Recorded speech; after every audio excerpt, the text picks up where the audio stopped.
did you hear that Lindsay Lohan and our boy Charlie Sheen, after building a strong rapport and connection on the show Anger Management, have decided to create their own show together and call it 2.5 grams? Manly men. Okay. Senor Trump is sleeping in bed when his phone suddenly rings. Hello? Senor Trump? This is Ernesto, the caretaker at your country house. Oh, yes, Ernesto. What can I do for you? Is there a problem? I am just calling to advise you, Senor Trump, that your parrot, he's dead. My parrot's dead? You mean the one that won the big international parrot competition? Si, senor, that's the one. Damn, that's a pity. I spent a small fortune on that bird. What did he die from? From eating the rotten meat, senor. Rotten meat? Who the hell fed him rotten meat? Nobody, senor. He ate the meat of the dead horse. Dead horse? What dead horse? The thoroughbred, Senor Trump. My prize thoroughbred is dead? Yes, senor. He died from all that work, pulling the water cart. Are you insane? What water cart? The one we use to put out the fire, senor. Good Lord. What fire are you talking about, Ernesto? The one at your country house, senor. A candle fell and the curtains caught on fire. What the hell? Are you saying that my beloved mansion that's been in my family for over 500 years is completely destroyed because of a damn candle? Si, Senor Trump. But there's electricity at the house. What was the candle for, Ernesto? For the funeral, senor. Funeral? What bloody funeral? Your wife's, senor. She showed up very late the other night, and I thought that she was a thief in the night. So I hit her over the head with your brand new tailor-made Super Quad 15 golf club, Ernesto. If you broke that driver, You're fired. what do you call an IQ of 160 in the Marine Corps? A platoon. Hey, if I ever go missing, start with the person who said, "Calm down." My 10-year-old great niece asked me one day how old I was, and I said I was older than Google. What you talking about, Willis? A Canadian, a Russian, and a French guy are all armed with big guns and sitting around a campfire drinking and talking. The Russian guy pulls out a full bottle of vodka. He opens it and drinks about half of it. He then throws it up in the air, draws his gun, and he shoots it. Liquor exploding everywhere. Canadian guy yells, "Yo, buddy, what the hell?"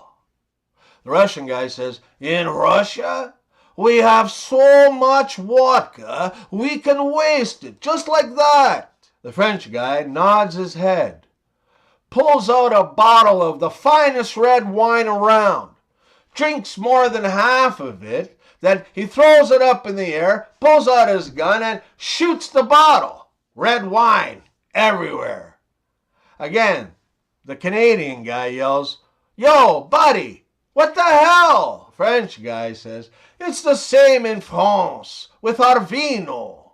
Lots to waste."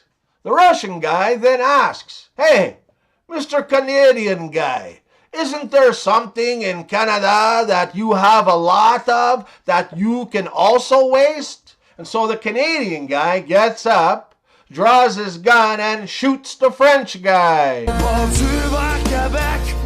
To my fellow Gen Xers, welcome to upper middle age. If you don't already have a mysterious ailment, one will be assigned to you shortly. A mother-in-law says to her son's wife when their baby was born, I don't mean to be rude, but the baby doesn't look anything like my son. The daughter-in-law lifted up her skirt and said, well, I don't mean to be rude either, but this is a pussy, not a photocopier. Two American guys were sitting on their porch talking one day. I don't like Canada, says the one friend. It's a big old piece of land full to the brim with nothing but hockey players and hookers. Second friend, hey, watch your mouth. I'll have you know my wife is Canadian. First friend, oh really? Tell me, what team does she play for? Two country boys were chatting one day, and one says, I noticed a lot of cars at your house on Saturday night. Were you having a big party or something? No, responds the second guy. Tragically, last week, one of my mules kicked my mother-in-law in the head, and she died suddenly. Oh no, says the first man.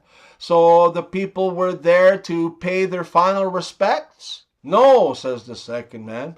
Once news had spread about the incident, men from all over the country started coming over asking if they could borrow my mule.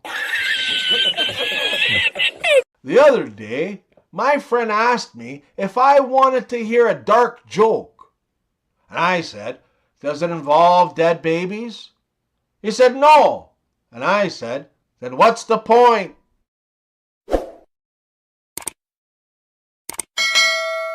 Wife, stop pretending our life is a YouTube video. It's ruining our marriage. Husband, do you guys think it's ruining our marriage? Let us know in the comments below. Did you all notice that YouTube disabled the dislike thumbs down button? Get that garbage out of here! I would confidently and emphatically state that everyone, and I mean everybody, disliked that decision. But we'll never know. Get that garbage out of here! Believe it or not, the demonic entity Baal, Satan, took a shot at being a YouTuber once. Yeah. His channel got millions of views and subscribers too. But in the end, he didn't make a single penny though, 'cause the channel got demonetized. Every day I'm shuffling. What is a YouTuber's favorite line to say? Let us know in the comments below. Why is turtle wax so expensive? 'Cause they have very little ears. For women, it's called bikini wax. For men, it's called zucchini wax. The other day, I saw a TV internet phone repairman on the street corner working on a cable box. He looked at me and asked what time it was. I told him it was between 9 and 1. A lot of people nowadays are wearing t-shirts with pictures of people that inspire them to do stuff in life. So I wear a picture of my son on my t-shirt because no one, and I mean nobody, inspires me to work harder every day than my son. And it's also a constant reminder to wear a condom.